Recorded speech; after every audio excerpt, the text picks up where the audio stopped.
12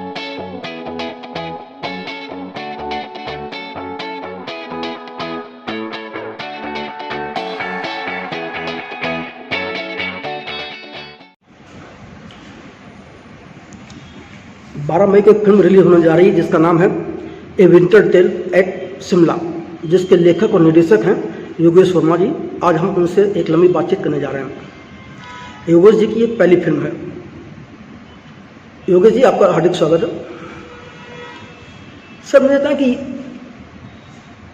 इतनी लंबी उम्र में आने के बाद फिल्मों की तरफ मुड़ना क्यों हुआ? इसके पहले आप क्या कर रहे थे?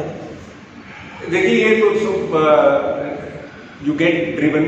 आप जिंदगी में किधर बह के निकल जाते हो। मैं तो बचपन से अब तक यही देखा कि इतने काम किए, इतने प्रोजेक्ट्स किए, इतनी जगह, इतनी जद्दोजहद करी। तो मैं actually by nature, by heart was a writer and an actor college के दिनों में। फिर लाइफ उस समय में 70s में डिफिकल्ट चैलेंजेस थे परिवार के और मिडिल क्लास फैमिली के। तो पिताजी की जल्दी डेथ हो गई, तो सब ये जो एक्टिंग और ये करियर पीछे रह गया। मैं तो वैसे इंजीनियरिंग कर रहा था, तो इंजीनियरिंग थिएटर के कैंपस में थिएटर शुरू किया था। और लेकिन इंजीनियरिंग करने के बाद आपको अचंभा होगा कि मैं थिएटर करने लग गया। मतलब इंजीनियरिंग के बाद मेरी first job was as a professional actor. इतना मुझे अपने पे मतलब शौक था। और मेरे साथ के जो एक्टर्स हैं इस वक्त बम्बई में बहुत अच्छा, सुधीर मिश्रा मेरे इकट्ठे, हम लोग बहुत अच्छे दोस्त हैं, पवन मल्होत्रा है और बहुत से जो दिल्ली वाले एक्टर्स हैं सब मेरे समय के जो हैं उनके साथ करता था। उसी दौरान मेरे फादर की डेथ हो गई, तो मेरे को जिम्मेदारी बहुत आ गई सर। अकेला लड़का था, मम्मी दो बहनें, तो सारी जिंदगी उसके बाद 35-40 साल में जब एक बार काम में घुसा, तो एक तो शुरू में तो जिम्मेदारी थी, घर में कुछ इनकम आनी थी, फिर बाद में आदमी मेहनती होता है और लगन से काम करता है तो अच्छा रिवॉर्ड भी मिला करियर को। तो तकरीबन 30-35 साल में कोई ना कोई कंपनी ही चलाई। मतलब I was right from the beginning as a top management many companies in India. और पिछले करीब कम से कम 25-30 साल से बिजनेस हेड या एग्जीक्यूटिव डायरेक्टर या चेयरमैन या मैनेजिंग डायरेक्टर उन पोजिशन पे काम किया था। तो मुझे फिर एक बार ऐसे बीच में ये रहता था कि यार मैं जिंदगी में जो करना चाहता था वो तो कर नहीं रहा हूँ, जो कर रहा हूँ उसमें मुझे भगवान की बहुत अच्छे आदमी को रिवॉर्ड मिल रहा है। फिर एक स्टेज ऐसी लाइफ में आई कि मैंने कहा कि अब मैं I voluntarily gave up my corporate assignment. अभी तो यंग था, बहुत कुछ कर सकता। पोस्ट रिटायरमेंट में बहुत सारी डायरेक्टरशिप की ऑफर होती है, कोई आप बहुत से लोग इन्वाइट करते हैं कि साहब हमारी कंपनी आके चलाइएगा। तो मैंने कहा यार मैं अपना ही कुछ काम करूँगा और मैंने लिखना शुरू किया। मेरा ये कनेक्शन लिखने से शुरू हुआ। मेरा ये नहीं था कि मैं एक फिल्म प्रोड्यूस करूँगा या डायरेक्टर होगा। किन किन कंपनियों के साथ आप जुड़े रहे हो? किस तरह का काम कर रहे थे आप वहाँ? प्रमुख कंपनियां जहाँ मैंने समय निकाला, पहले मैं एक कंपनी है वर्धमान करके, वो टेक्सटाइल की बहुत बड़ी लीडर है, बिजनेस लीडर हैं, तो उसमें था। फिर उसके बाद एक कंपनी है बलारपुर इंडस्ट्री जो कागज बनाती थी और हिंदुस्तान में सबसे बड़ी कंपनी थी कागज बनाने वाली, तो उस कंपनी का अध्यक्ष रहा मैं। फिर उसके बाद एक यहाँ बॉम्बे में एक कंपनी है वेलस्पन करके, तो उनका एक इंफ्रास्ट्रक्चर बिजनेस है, इंजीनियरिंग और इंफ्रास्ट्रक्चर का, तो वो मैंने शुरू किया था। वो कंपनी मैंने ही शुरुआत करी थी, 2 साल रहा बॉम्बे में। फिर उसके बाद DLF एक कंपनी है, बहुत बड़ी कंपनी है, उनका मैनेजिंग डायरेक्टर, एग्जीक्यूटिव डायरेक्टर के रोल्स में रहा हूँ मैं वहाँ पर। फिर लास्ट में हीरो ग्रुप जो मोटरसाइकिल बनाते हैं उनके यहाँ चीफ एग्जीक्यूटिव की तरह मैं उनका रियल एस्टेट बिजनेस देखता था। तो इस तरह से मेरी जिम्मेदारियाँ एक के बाद एक अनेक मिलती गई और हर बार लाइफ में अलग ही जिम्मेदारी आई। कभी पेपर इंडस्ट्री चला रहे हैं, कभी इंफ्रास्ट्रक्चर इंडस्ट्री, कभी एयरपोर्ट बना रहे हैं, कभी रेल कोच की मैन्युफैक्चरिंग कर रहे हैं, शिप बिल्डिंग भी करी मैंने, oil and gas, paper, textile, तरह की जगह में मैं अलग अलग रोल में एज अ बिजनेस लीडर काम किया। तो विजन तो था कि एक अच्छा सक्सेसफुल बिजनेस कैसे बनाया जा सकता है। तो जब 60 साल की उम्र में मैं बहुत लोग कहते थे अपना बिजनेस कर रहा हूँ। जब आप ये सारा काम कर रहे थे, उस वक्त आपके जो अंदर का कला था, लेखक था, वो क्या कर रहा था? अरे सर, वो तो एक जिंदगी में आदमी एक चीज में अंदर अपने आप डाल देता है ना, तो 40 साल कैसे निकले वो तजुर्बा मेरा ये था कि मैं लगा रहा बस। और मेरे को कभी कभी दिल करता था, कभी जैसे बॉम्बे आया 8-10 साल बाद, सुधीर को मिला, पवन को मिला, पुराने, और मेरा दोस्त बेचारा गुजर गया, बहुत फेमस आदमी था, विनोद दुआ मैं और वो बहुत करीब थे, जिगरी यार थे। तो फिर मैंने कहा यार जिंदगी में जो इच्छाएं थी वो तो मैंने छोड़ दी थी, अब मैं अपना कुछ करूंगा। मन में मेरे 50 साल की उम्र से ये हुक आ गई थी कि कुछ करूंगा, तो अब मैं थिएटर, मैंने सोचा कि मैं थिएटर, चेन ऑफ थिएटर बनाऊंगा। रियल एस्टेट एक्सपीरियंस था, मैं काफ़ी समय तक बात करी, डीएलएफ के चेयरमैन से मैंने बात करी थी कि साहब मैं यहाँ हम थिएटर्स बनाते हैं, क्योंकि सिनेमा के थिएटर्स हैं लेकिन संगीत कला के लिए, ड्रामा के लिए ऐसी एक सिटी में इंडिया हैबिटेट सेंटर जैसे, वो भी मैं कुछ समय उसके लिए जूझता रहा। फिर कहानी में साथ लिखने की मुझे आदत थी, और पहले मैं बिजनेस कॉरेस्पॉन्डेंस करता था, मैं कोई रिप्रेजेंटेशन बनाता था, अपनी वकालती करता था, भाई सरकार की पॉलिसी ऐसी नहीं वैसी बननी चाहिए, तो लिखने का तो मेरे को हुनर था। तो 60 में जब मैंने छोड़ा तो मैंने थिएटर करना शुरू कर दिया वापस। तो दिल्ली में 2-3 साल थिएटर करने से मेरे को पुराने दोस्त मित्र जिन्होंने मेरे को 40 साल पहले देखा था, उन्होंने भी पहचाना। तो बल्कि इंटरेस्टिंग बात है कि जब मैं थिएटर में वापस आया तो उस वक्त Amal Allana ji national school of drama की चेयरमैन थी, वो डॉटर हैं अलकाजी साहब की। तो उनके साथ मैंने 78-79 में एक बहुत बड़ा प्ले किया था, उसमें आज बॉम्बे के बहुत सारे एक्टर्स हैं उसमें थे, मतलब उस समय दिल्ली के जितने एक्टर थे वो हम लोग सब इकट्ठे थे। तो मैं उनके भाई के साथ एक प्रोडक्शन किया था, मैं उस स्टेज पे उसके भाई का वो अपने भाई का प्ले देखने आई, और उन्होंने मेरे को 40-42 साल बाद देखा। उसके बाद वो स्टेज पे चढ़ के आई और मुझे गले लगाया, कहने लगी you are a gift to Delhi, आप कहाँ चले गए थे? मैंने कहा पहले तो आप मुझे पहचान गए 40-45 साल बाद, तो कहने तुम्हें कैसे भूलते, और बहुत खुश हुई। फिर वही उनके भाई फैजल साहब ने मुझे कहा यार योगेश तुम लिखते हो, बोलते हो, अच्छा बोलते हो, तुम लिखो। मैंने कहानी लिखी, 2 बार उनको पढ़ाई, उन्होंने पढ़ी, बहुतों ने पढ़ी, सब ने कहा बहुत अच्छी कहानी है। वो कोई और दूसरी कहानी थी, कह रहे तुम तो बहुत अच्छा लिखते हो, तुम कहानी बनाओ। 2 कहानियां और लिख डाली, हाथ बात जल्दी जल्दी लिखी कहानी। सब ने कहा कि ये कहानी 3 कहानियां तो मेरी फिल्म लाई है। मैं बॉम्बे में आया, बहुत लोगों से मिला, बहुत लोगों से, बड़े बड़े लोगों से मिला, सबको अच्छा लगा, मिलना जुलना बातचीत करना, लेकिन कोई प्रोजेक्ट की तरह से कोई चीज ऊपर उभर के नहीं आई। मैंने कहा यार मेरी उम्र में मैं वेट तो कर नहीं सकता, कौन मेरी बात को सुनेगा, कौन मेरे को स्पॉन्सर करेगा। भगवान मेरे पास एक सक्सेसफुल करियर था, अच्छी सेविंग्स थी लाइफ में, तो जितनी सेविंग्स थी प्रोविडेंट फंड में, जो भी मेरे पास पेंशन थी, सेविंग थी, वो सब मैंने इसमें झोंक दिया। वो पागलपन मेरा फैमिली ने भी नोट किया, दोस्तों ने भी नोट किया, और सबने कहा कि यार ये बहुत ज्यादा है, मतलब बेअकली लगा, तुम तो यार समझदार बिजनेसमैन आदमी हो, इस इंडस्ट्री में कौन पैसा बना सकता है। मैं कहा पैसा बनाने के लिए बना ही नहीं रहा हूँ यार, मैं तो अपने मन का शौक पूरा कर रहा हूँ, भगवान ने मुझे मौका दिया है, मेरी हेल्थ है, वेल्थ है, मैं बना रहा हूँ इसको। तो पहले बना ही नहीं है, तो मैंने कहा पहले तो मैंने 19 इंडस्ट्री में काम किया, मैंने कोई शिप बिल्डिंग नहीं गई थी, मैंने रेल कोई फैक्ट्री बनाई, मैंने सड़क नहीं बनाई थी, एयरपोर्ट नहीं बनाई थी, कागज की फैक्ट्री नहीं चलाई, टेक्सटाइल की कंपनी नहीं चलाई, तो फिर भी बना लूंगा मैं। ऐसी चिंता नहीं थी अपने दिल में, तो पिक्चर बनाई। तो मेरा तो पहला की यही होता है कि सबसे अच्छी टीम बनाओ अपनी, है ना, अच्छे टीम में लोग जोड़े साथ में।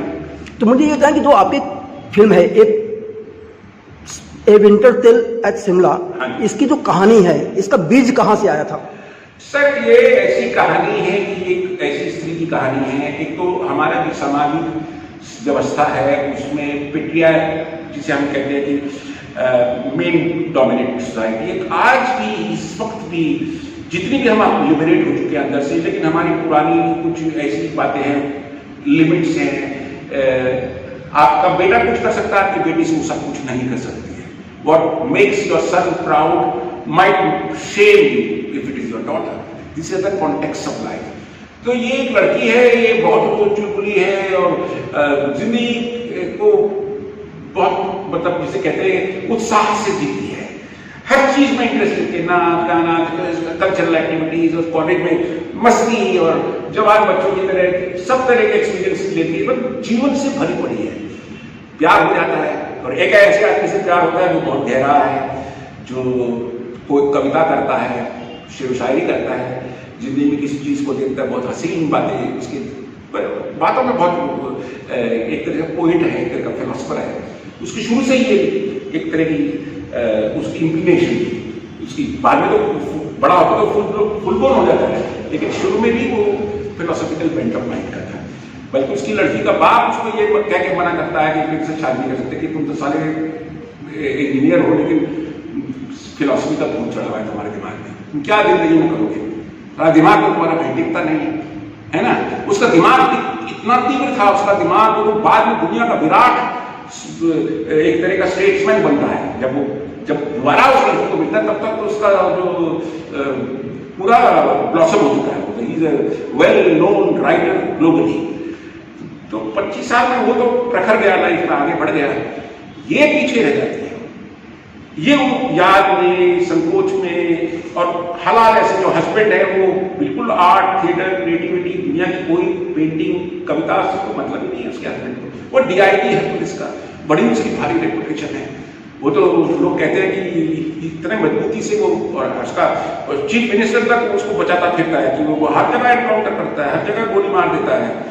चीफ मिनिस्टर उसको बोलता है, यार थोड़ा घोड़े से नीचे उतरो, तुम्हें अगर DGP पुलिस बनना है तो अपना पब्लिक व्यवहार थोड़ा इम्प्रूव करो, काम में तो तुमसे बढ़िया कोई चीज नहीं है, तुम फटाफट बढ़िया तुम अफसर हो। वैसा वो अहंकारी है, और रियासती है, राजा फैमिली से बिलोंग करता है। तो उसकी वाइफ क्या है, ट्रॉफी है उसकी, एक मां की ट्रॉफी बन के रह गई, समाज में अच्छा है, उसके साथ बैठी है, बड़ा प्राउड है। जब उसके घर में पार्टी होती है तो शी इज द होस्टेस, वो उसी रोल में रह गए।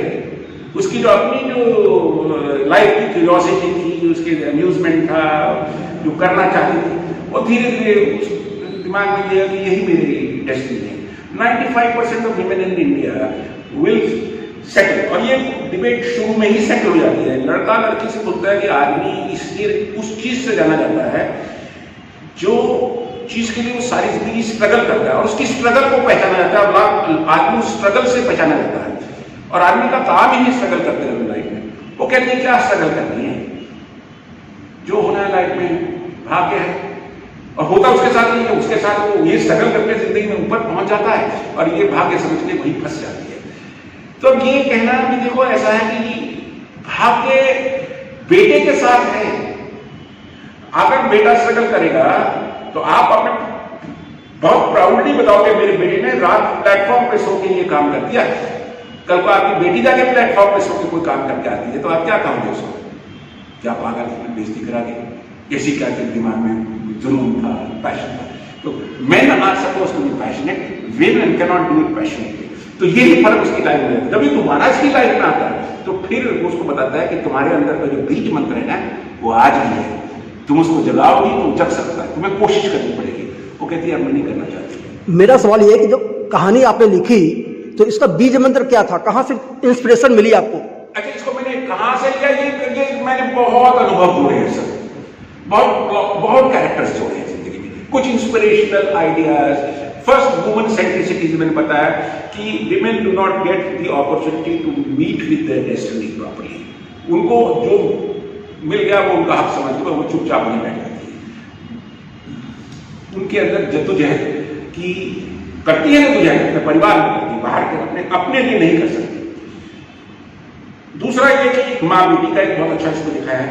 फिर जो मेरा सेंट्रल हीरो है उसकी कहानी ये है कि वो एक ऐसा कैरेक्टर जो आजकल के जमाने में मिलता नहीं है जनाब, वो जैसे जिसको कोई द्वेष नहीं, कोई किसी ने मेरा नुकसान कर दिया, कोई रिवेंज। आजकल की सारी कहानियां जो है वो रिवेंज मात्र हो गई है, रिवेंज, आदमी बदला लेना है, मेरे साथ ये हुआ था मैंने ये आदमी कूल है, लाइफ में फिलोसफी सेटल है, ठीक है यार, सो अपने रास्ते मैं अपने रास्ते, nice, thank you so much. मतलब उसमें वो डिग्निटी जो देवानंद की फिल्मों में होती थी ना कि मैं धुएं के उसमें नशे में उड़ाता चला गया, तो वो कैरेक्टर में लाना चाहता था, वो मेरा मेन एम था। Bring a character who has great respect for human dignity and is not affected by common faults like revenge and greed and things like that, philosopher, poet kind, वो मैंने तैयार किया। और एक वुमन, उसका वो जो लवर होता है वो किस तरह से उसको वापस उसके अंदर जो सुप्त भावना है उनको मेयर अपनी प्रेजेंस से जगा देता है। वो जब उसकी दोबारा जिंदगी में उसकी लाइफ में उसकी महक आती है तो ये औरत फिर समझ जाती है कि मैं क्या चीज थी, क्या बन सकती थी और क्या रह गई। तो ये मेरे दिमाग में बेसिक प्लॉट था। तो DIG उसका हस्बैंड बनाया कि वो थोड़ा सा कूल है, थोड़ा सा ब्रूट है, थोड़ा सा सेल्फिश है, थोड़ा सा डॉगमेटिक, यानी कि जो मैंने कहते वही होगा। वो अपनी बेटी को साफ नहीं देता है, कहेंगे वो सब्जेक्ट मेरा है, मैं करूँगा उसको रिजल्ट। मतलब एक बाप का मेरी फर्ज है अपनी बेटी की शादी करने का, मेरा फर्ज है। तुम बीच में क्या बोलती हो उसमें कि मैं तुम्हारा बाप नहीं, मुझे नहीं समझ में क्या। इवन ये रूढ़ी है। देखिए आज से 10 साल पहले आपकी फिल्म की जो स्थितियां हैं वो समाज में दिखाई दे रही थी, लेकिन पिछले 10 सालों में जो बदलाव आए हैं, औरतें अब काफी आगे हो गई हैं, अब काफी बढ़ चढ़ के हिस्सा ले रही हैं। ये बदलाव बहुत चीजों में आया, मूलभूत बदलाव, इमोशंस, ये बहुत जो हमारे बायसेस हैं, प्रेजुडिसेस हैं, जो हमारे अंदर की सोच है, वो उतनी ही स्ट्रांग है। आज नाम के लिए बहुत सी चीजें होती है लाइफ में। अब कितना फ्रीडम जैसे womens are allowed to pursue their ambition, their career, their creativity. आज के जमाने में पिछले 10, 20, 25, 50 साल में बहुत आगे बढ़ गई है, लेकिन आज भी there is a glass ceiling for women. आज भी जो है एक successful woman is seen differently, एक successful man is seen differently. एक सक्सेसफुल वुमन को आप देखते हो who is also beautiful, you might think कि शायद इसने तो आगे बढ़ना ही था लाइफ में, रही बहुत सुंदर। मतलब एक विमेन के अंदर जो एक ह्यूमन ड्राइव है उसको रिकॉग्नाइज नहीं करते। वुमेन को more like a women part of her personality is constantly overwhelming us that she is also human being who is driven. वो चीज जो है कम दिखती है इसमें। तो इस सारी फिल्म में बेटी और माँ की कॉन्वर्सेशन भी है। माँ ने अपनी जिंदगी खराब कर दी तो वो बेटी को ये बोलती है कि नहीं, a woman must decide the course of her life। खुद तुम जिंदगी में फैसले करो तुमने क्या करना, कैसे करना। तुम्हें जिंदगी मिली है, हक है तुम्हारा जिंदगी में खुशियां पाना, जाओ अपनी खुशियों के पीछे। मैं तो किसी तरह से डर गई, संकोच में रह गई, या सकता गई, या जो सिचुएशन ओवरवेलम हो गई, तो जब मैं जिंदगी के इंपॉर्टेंट मोड पे जब आती थी तो मैं अपना बहादुरी से नहीं कर पाई काम अपना। मैंने जो हो रहा था होने दिया अपने साथ में, तुमने नहीं करना होगा। और वो देखती है कि इस बाप के साथ मेरा जो हस्बैंड है यही होने वाला है मेरी लड़की के साथ। तो जिस तरह से वो लाइफ में कम बैक करती है, ये कहानी बहुत इंटरेस्टिंग उस पॉइंट ऑफ व्यू से। तो विमेन्स सेंट्रिक स्टोरी। आपने क्वेश्चन पूछा कि इसका इंस्पिरेशन एक जने का नहीं, इसका चिंतन का जो कैरेक्टर है वो मेरा इंस्पिरेशन है। He is anti hero, he is not a man who's full of manliness and manhood, confused, poetic, little philosophical, little good at heart.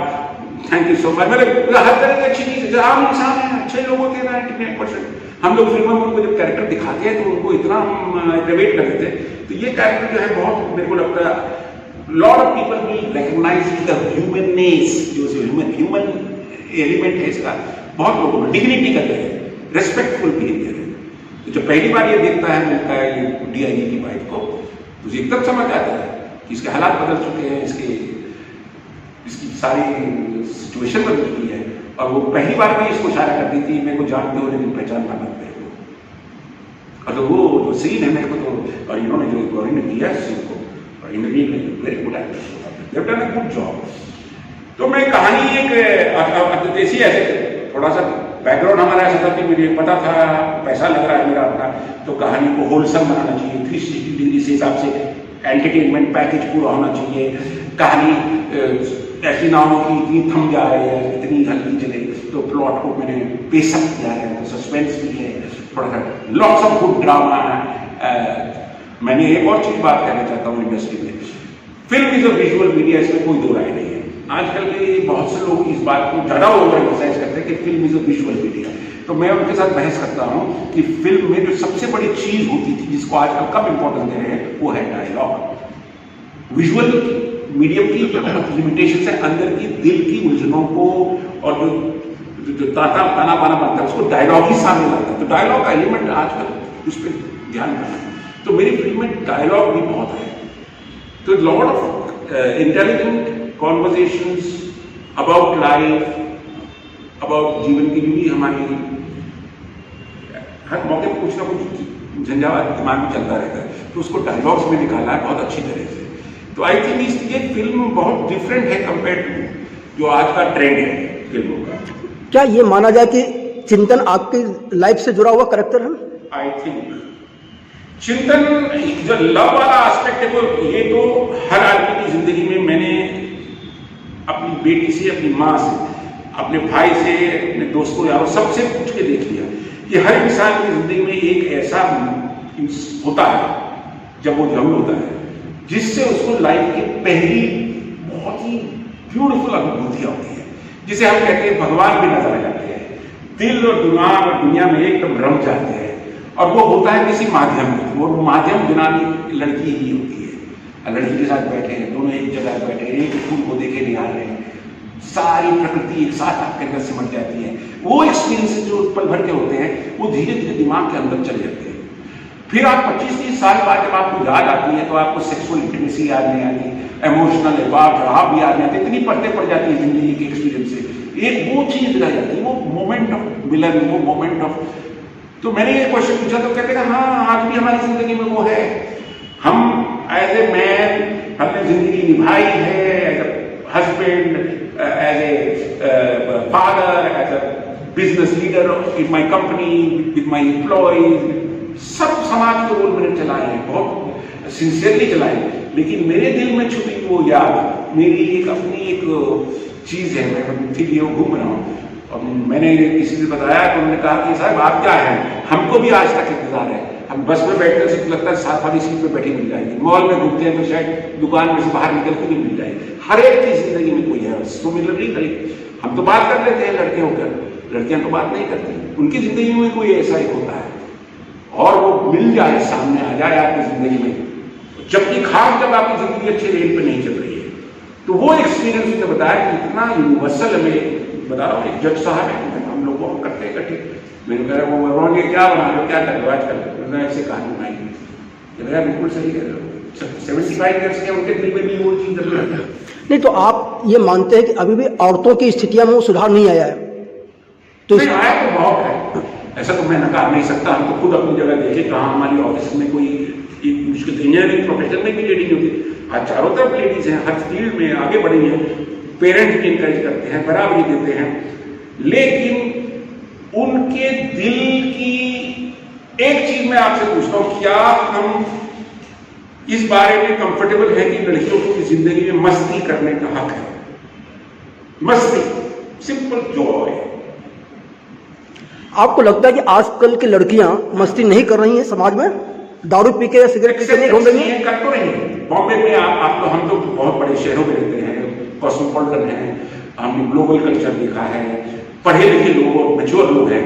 लेकिन जो दुनिया है इतनी बड़ी, उसमें people even in Bombay there not everybody is liberal model there. यहाँ पर परिवार है और पुराने हर तरह का सिस्टम, लड़कियों को कर रहे हैं, लेकिन ये अभी भी गैप है, बहुत ज्यादा गैप है।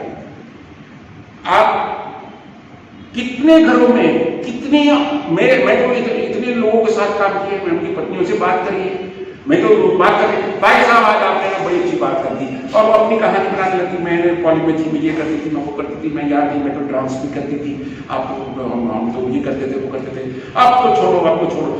मैंने कहा क्या बात कर रही है, अब अभी तो अब कहा छोड़ो, अभी तो मस्ती करो लाइफ में, आगे बढ़ो, क्या करना चाहती हूँ? नहीं यार बच्चे हो गए, फैमिली, अब ये अभी नहीं भी तो यही कहानी हुई ना, husband wife, responsibility of children came to the family. She left a very successful, amazing career.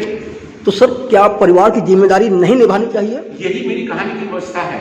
कहानी में ये कहती है, ये औरत अपने परिवार की जिम्मेदारी को बहुत प्रायोरिटी देती है और परिवार की जिम्मेदारी को निभाते इतनी कुंठित हो गई कि बेटी एक दिन कहती है कि मम्मी आप तो खो दोगे अपने आप को। माँ बेटी माँ से पूछती तो माँ कहती है मेरी लाइफ में सिर्फ 3 चीज जरूरी है, मेरी फैमिली, मेरा परिवार, मेरी जो आइडेंटिटी है, जो मेरी मिसेस सो एंड सो, और माय होम।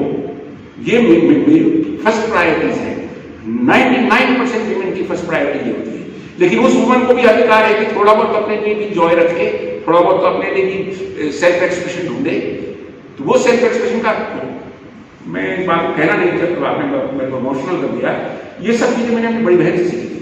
मेरी बड़ी बहन बहुत पढ़ी लिखी, IIT कानपुर की पढ़ी हुई, दुनिया की बहुत फेमस मैथमेटिशियन है, मतलब मैथ्स की फील्ड में बहुत आगे है। वो पूरा नाम ग्लोबली उसने दुनिया में कमाया है। नाम बता लेते? सुनीता दुखड़, डॉक्टर, वो IIT रुड़की में प्रोफेसर है।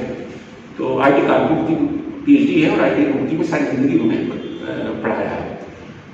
कभी कभी हमारे बात होती तो कहती यार तेरे को जो लाइफ में एनकरेजमेंट और सपोर्ट मिली, मेरे को कहाँ मिली? तेरे को स्कूल भेजना होगा तो मैं भिंडी की सब्जी बना के तेरा टिफिन पैक करके तेरे को भेजती थी। वो मतलब मेरे को बताया कि नहीं हमें तो कोई मैं तो आगे बढ़ गई मेहनत से और पता नहीं क्या क्या हेल्प मिली कहाँ से मिली, लेकिन तेरे को ही फैमिली तो तेरे पर फोकस थी और बहनी मेरे को जेलसी वाली फील रही थी। मुझे तो लगता था सब कुछ तू 25 रुपए स्कूल में पढ़ता था पर मंथ फीस ही, तो 62-63 की बात कर रहा हूँ मैं, और मैं 4 आने स्कूल में पढ़ती थी। मैं मिशन स्कूल में पढ़ती थी, तू कॉन्वेंट स्कूल में पढ़ता था। ये तो 50 साल पुरानी बात है, आज तो ऐसा नहीं है, लेकिन कई लेवल्स पे ये है, एक फैमिली के अंदर है। नहीं सर, मुझे एक चीज था, क्या आपको लगता है कि स्कूल की फीस के आधार पर पढ़ाई तय होती है? नहीं, ये तो नहीं करता। अभी तो जो क्यूरियस आदमी होता है, जिसको जिज्ञासा होती है, जिसको जिंदगी में एक्सपीरियंसेस की वो होती है कि अनुभव होने चाहिए जिंदगी में, वो हर अनुभव से कुछ ना कुछ सीखते हैं, कुछ ना कुछ प्राप्त करते हैं। और हमारी जिंदगी में तो हमने बताया कोई भी चीज पे कभी मैं लिखने में घुसा तो कुछ गया, मैं तो सिनेमाटोग्राफी का एक सब्जेक्ट मैं डायरेक्टर बना हूँ, तो रातों रात मैंने कितनी किताबें पढ़ी, कितनी फिल्में देखी, मैं जो भी काम करता हूँ मैं उसमें घुस जाता हूँ, रम जाता हूँ। तो ये सारा चैलेंज लेके हमने जो आवश्यक चीजें थी जुटाई है, एक ऑर्गेनाइज कर। आपने प्यार की बात की कि आप क्लासिक प्रेम कहानी दिखा रहे हैं, लेकिन आज का जो युवा पीढ़ी है क्या वो इस प्यार को समझ पाएगा, जो कि इस बात को मानता है कि कॉफी डे में प्यार शुरू होता है वही खत्म हो जाता है? नहीं, आई थिंक ये फिल्म सबके साथ है, ट्रेलर का टेस्ट है, जो ट्रेलर में है वही कहानी है। कई बार क्या होता है, ट्रेलर कुछ और है, कहानी कुछ और बना दी है, कहानी के कुछ भागों को जोड़ के एक अलग ही नक्शा बना दिया एक्साइटमेंट भरने के लिए, ट्रेलर को अट्रैक्टिव बनाने के लिए। मेरा ट्रेलर और कहानी में कोई फर्क नहीं, यही कहानी है, और ट्रेलर को बहुत अच्छा रिस्पॉन्स मिल रहा है। अब यकीन करिए, आपके ट्रेलर में सेक्स लैब की बात आ रही है। हाँ, तो क्योंकि कैसे कुछ है कि कुछ जिंदगी में रिलेशनशिप्स मिनिमाइज, एक रिलेशनशिप का बहुत पोटेंशियल है। A woman is your partner, आपकी जिंदगी की सहभागी जिसे कहते हैं, आपका काउंसिल, आपका मंत्री भी है। आपको जिंदगी में पीछे से, ये मेरे साथ मेरी वाइफ ने मुझे बहुत सपोर्ट किया जिंदगी में, क्योंकि क्या है, घर में जब आप सर पे तकिया रखता नीचे और जिंदगी की समस्याओं, अनेक प्रकार की समस्या, financial, career, profession, daily politics of life in the office, तो वाइफ अगर आपके कंधे पर हाथ रख गई नहीं, तुम ना इस आदमी पर भरोसा करना छोड़ दो, ये बोला है, मैंने देखा इसे, तुमको अपने पे यकीन रखो। ऐसी ऐसी छोटी छोटी बातें वाइफ की जो मंत्रणा होती है, अनसेल्फिश। तो पार्टनरशिप, एक मैंने देखा है कि कई आदमी होते हैं वो अपनी बीवी के दिल, दिमाग, उसकी रुचि, उसके जीवन के लेसन, अनुभव उससे सीखते ही नहीं। तो हमारी फिल्म में बड़ा इंटरेस्टिंग कैरेक्टर है, वो डीआईजी को समझाता है, कहता है भैया अगर तुमको, क्योंकि वो समझा सकता है, उसका बॉस है उसका सारी जिंदगी, वो उसको कहता है कि यार तेरे घर में इतनी समझदार एक लेडी है, वो तेरे जीवन की हर समस्या को सॉल्व कर सकती है, तू उससे प्यार से बात कर, वो मैं इससे बात करता हूँ, मुझे बड़ा मजा आता है, तू उसकी सुनता भी नहीं। तुझे अपने घर में एक लीडर नहीं सब दिखाई दे रहा, और बहुत से लोग ऐसे। तो मंत्रणा करना अपनी पत्नी के साथ एक होलसम रिलेशनशिप नहीं है, तो वो उसको भी ये बात नहीं लग सकती कि मैं, मेरा यही रोल रह गया, एक तो ट्रॉफी बाइक पार्टी है, तो सबसे सुंदर बाइक है, बहुत सजी धजी मैडम, एवरीबडी फील, पूरे शिमला में भी कहानी है कि क्या उनकी घर की बात है, शान है मिसेस डीआईजी की। एक तो ये है, और दूसरा सेक्स स्लेव है, रात के टाइम जो है अपने सेल्फिश नीड्स की क्या है, उस समय तक के लिए प्यार करना है बस, उसके बाद दिन में आपकी कोई रिस्पेक्ट नहीं है। सर मुझे क्या होता है वैदेही के कैरेक्टर के लिए गौरी प्रधान ही क्यों? देखिए, वैदेही कैरेक्टर में मेरे को 3-4 वैल्यूज बहुत, एक तो मुझे बहुत एलिगेंट लेडी चाहिए, एलिगेंस, कि she is socially very gracious, hospital, party की शान होती है, बड़े डिग्निफाइड तरीके से सबको घर में आमंत्रित करना, आप कैसे हैं, आपकी मिसेस कैसी हैं, आप बच्चों को मिल रहा है, वो ऐसे एक बड़ी शालीन और बड़ी वैसी लेडी थी। और मुझे इस पर्सनैलिटी में लगता है बहुत एलिगेंट ब्यूटी है, डिग्निफाइड ब्यूटी है। तो फर्स्ट थिंग तो she wife of DIG, very good looking, देखते ही लोग कहें कि जवानी बहुत खूबसूरत रही होगी, तो ये दैट एलिमेंट वो, और प्लस इस वक्त बहुत ग्रेसफुली ग्रो कर रही है। दूसरा, I did a very good expressive face, fluid phase because the emotions are very deep and complex. And मुझे लगा गौरी जी कर सकती है। गौरी जी को लिमिटेशन भी थी, मैंने उनसे बात भी करी, चर्चा भी करी, मैंने बताया ये कुछ उन्होंने बहुत वर्क किया उनके ऊपर, और मेरे को लगता है कि in the end she has overcome her. Every actor has a limitation of range of dialogue delivery or of certain types of actions they can do or not, body flexibility, so many things. तो जो उनकी limitation थी उन्होंने बहुत मेहनत से overcome करी। तो but my starting point was entirely her Vestige, her presence, her personality. और मैंने ऐसा नहीं कि इनको मैं बहुत रिसर्च करी थी, मैंने जितनी भी उस समय की 45-50 ईयर्स की लेडीज थी सबके बारे में सोचा था, कईयों को अप्रोच भी किया था, लेकिन मेरे मन में बनता गया कि ठीक है ये स्टार वैल्यू इनकी बहुत है, एक तो मैं अफोर्ड भी नहीं कर सकता नेचुरली, और दूसरा मेरे को लगा कि नहीं वो जिस आपने आज मिले हैं what elegance what grace at her age, am I right or not? है ना, तो वो मेरे को कहीं मिली नहीं इसके दो चार एक मैंने उनको भी बोला, मैं डब्बी का नाम सोचा था मैंने। सर ये था ए विंटर टेल एट शिमला देखने के बाद दर्शक जब बाहर निकलेगा उसके दिमाग में क्या रहेगा? आई थिंक मेरा रिवॉर्ड कोई ये नहीं कहेगा यार बहुत मजा आ गया, ये नहीं, लोग कहेंगे बस इतना कहेंगे, मुस्कुरा के बोलेंगे सही है यार, बहुत अच्छी लगी, कैसी लगी फिल्म, बहुत बढ़िया, इससे ज्यादा यही कहेंगे मजा आ गया, ये आप बहुत बढ़िया फिल्म, कोई भी एक्साइटमेंट नहीं जनरेट करेगी, लेकिन एक हल्की सी मुस्कुराहट सबके चेहरे पे होगी, हाँ यार अच्छी फिल्म थी, ये मुझे वही मेरा टारगेट है। मेरी फिल्म भी उसी पेसिंग से, उसी अंदाज से, पेशकश सारी आपको एक्साइट करने के लिए और आपको नचाने के लिए और आपको हेवीली एंटरटेन करने के लिए नहीं है, आप एक ऐसी चीज देख के गाओगे बाद में कहो यार अच्छी लगी है। योगेश जी बात करने के लिए आपका बहुत बहुत धन्यवाद। Thank you so much.